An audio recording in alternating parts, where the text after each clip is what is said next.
text messages have been revealed that were sent by the assistant wall band director. A skilled nursing facility is being built, and Jack's convenience store has been bought out. Those stories and more. I'm James Bellini, and this is Live.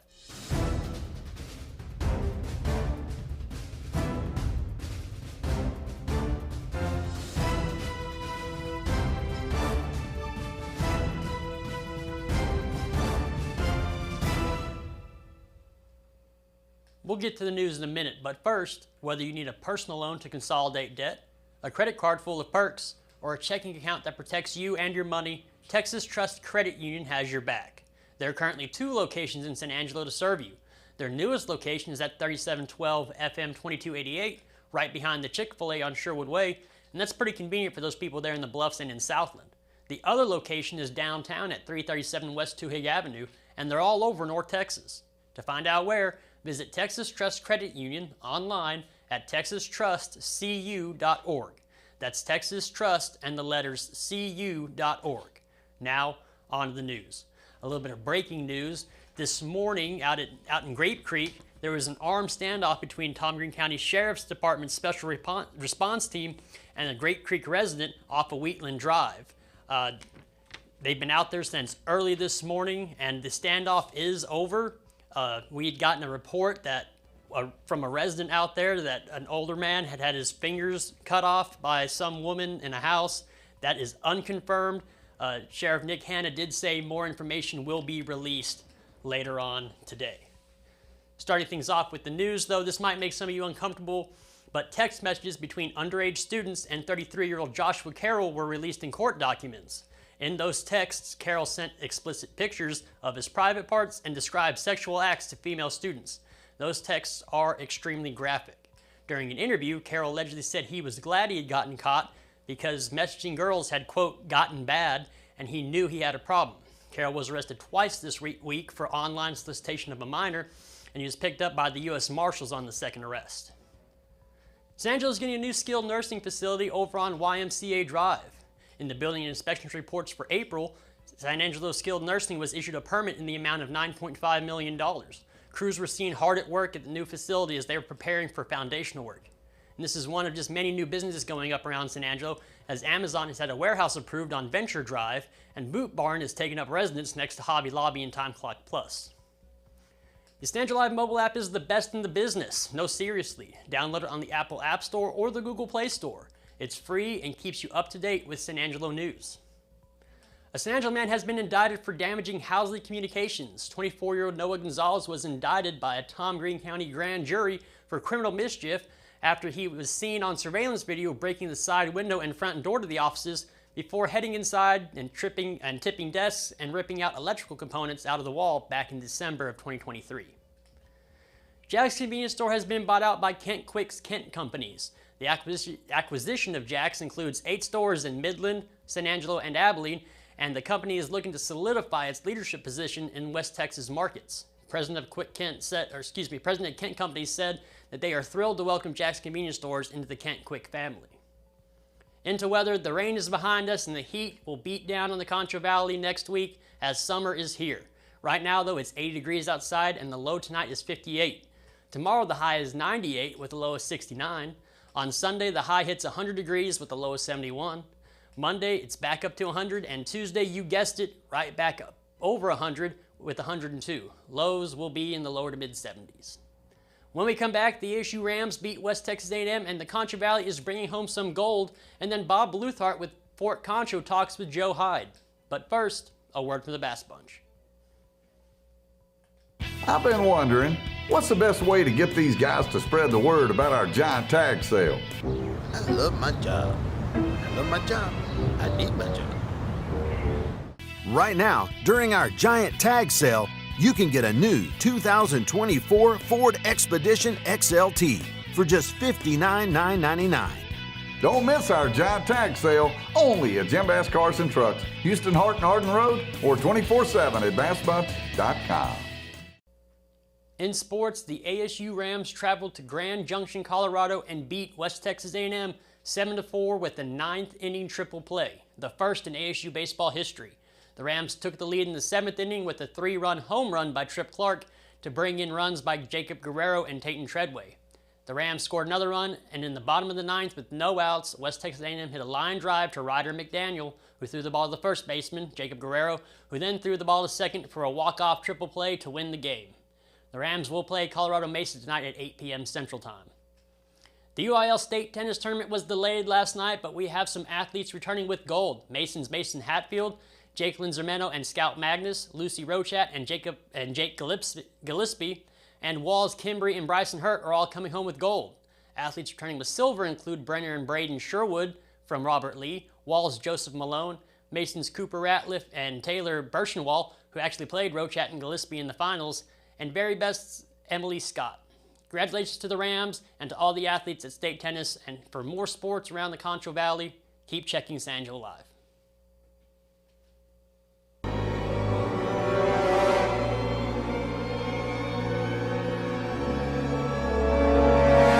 Ew, that's so gross.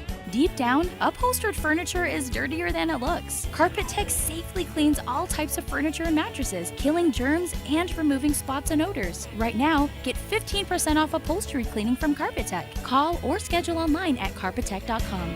If your home is in a wreck, call Carpet Tech, yeah.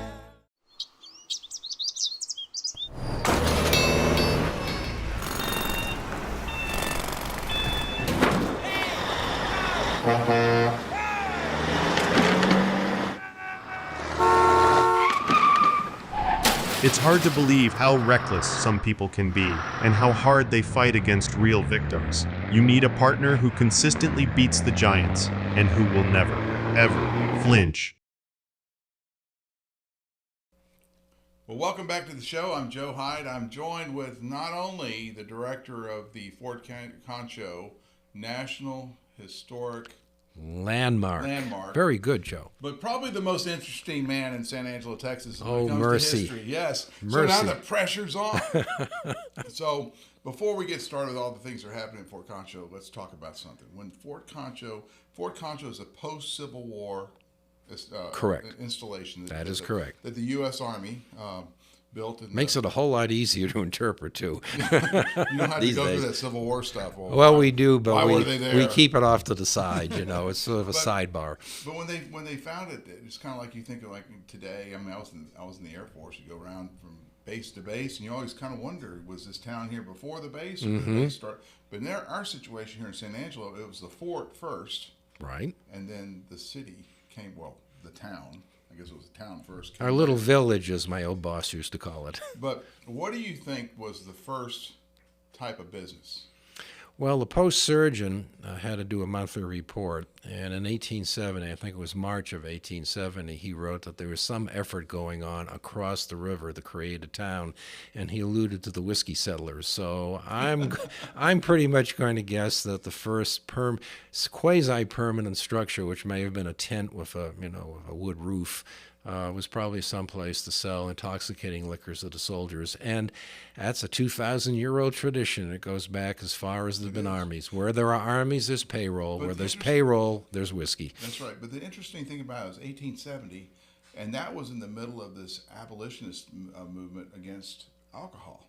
And it was the women who did not want alcohol, primarily hard liquor. They didn't like hard liquor being sold. No, any liquor. Because their man would get hooked on the stuff and become useless and wouldn't be able to provide for her family. It was a legitimate concern in the late 1800s. The alcohol consumption per capita, which is per ratio of people, the only way to measure that, I mean, you'd be astounded at the amount of alcohol people consumed in the late 1800s. And I need to correct myself. I call them abolitionists. Those are anti-slavery. They were prohibitionists. Prohibitionists. Yes. I was waiting to see if you circled around, but I didn't want to be a bad guess on that. But yes, alcohol consumption in the 19th century was many times what it is today, and it has been, I think, since World War II, declining as a percentage or per capita, as I say. But it was a serious issue. You know why it's declining? Because hangovers hurt more than they used to. Well, quote Hank I think the younger generations, either for health kicks or whatever, or either finding other ways to get a higher level of living or whatever. And that could be expense too. Right. Alcohol has also been a huge source and a traditional source of tax revenue. In fact, if you go back again to the late 1800s, we had no income tax.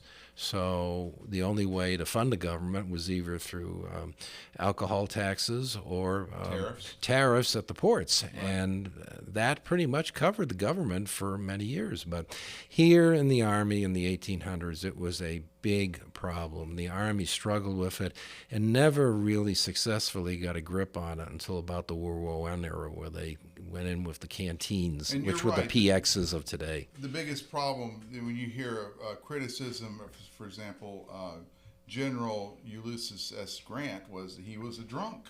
That's probably half legend. He did drink. He was a drunk. Oh, I would disagree. My southern biases are coming through.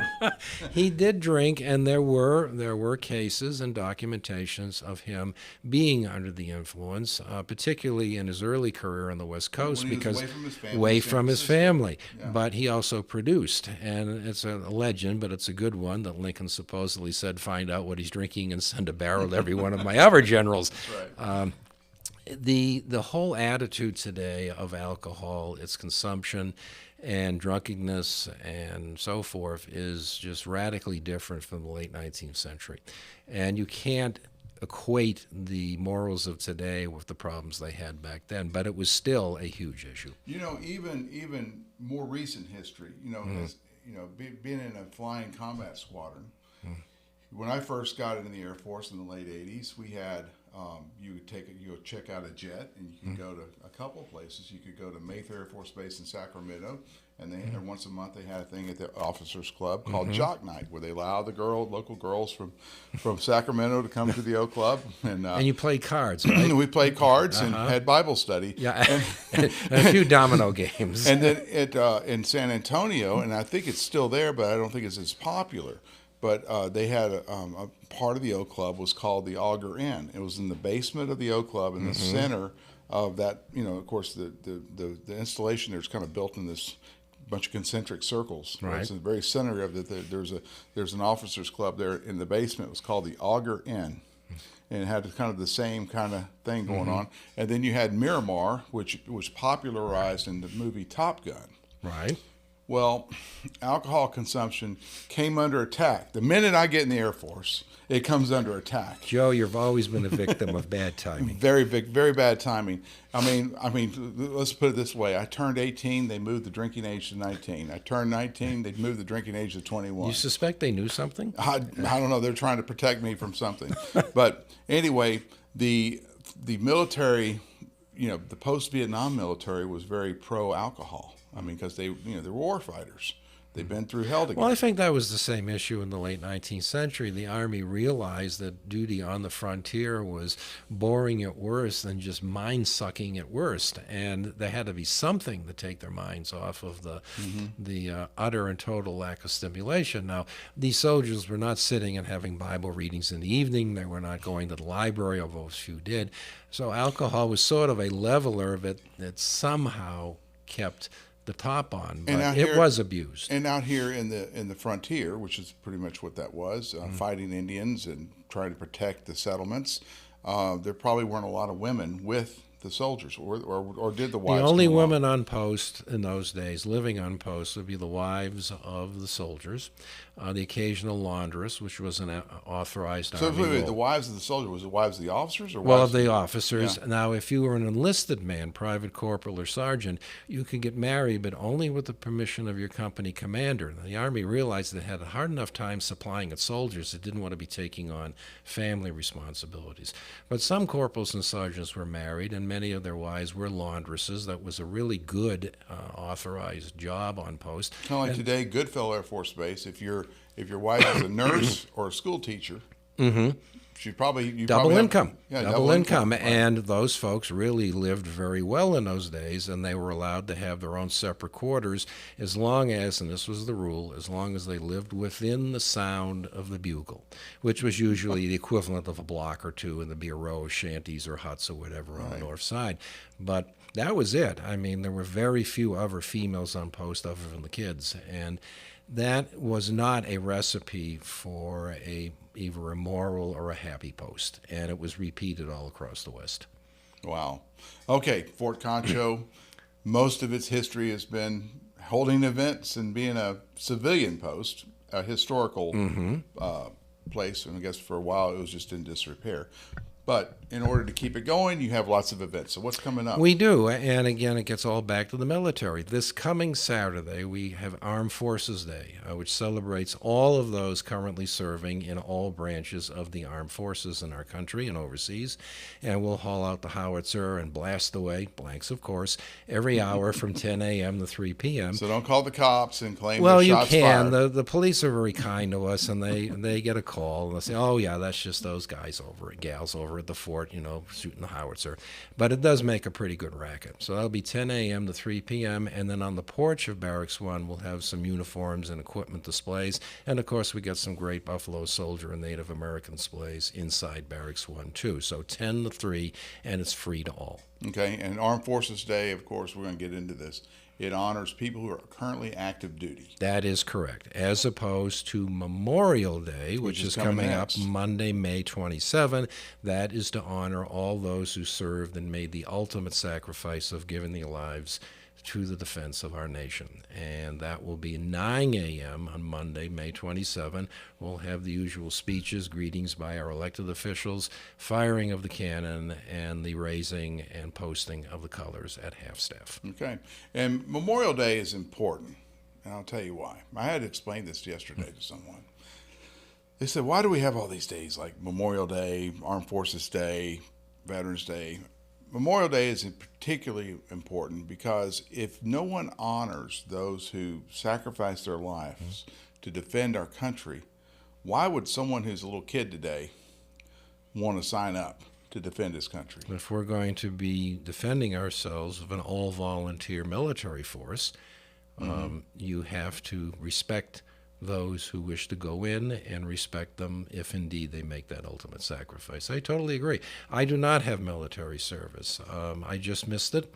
It was an accident of history, but I have always been highly respectful and respectful of the military. My dad was a Marine in World War II.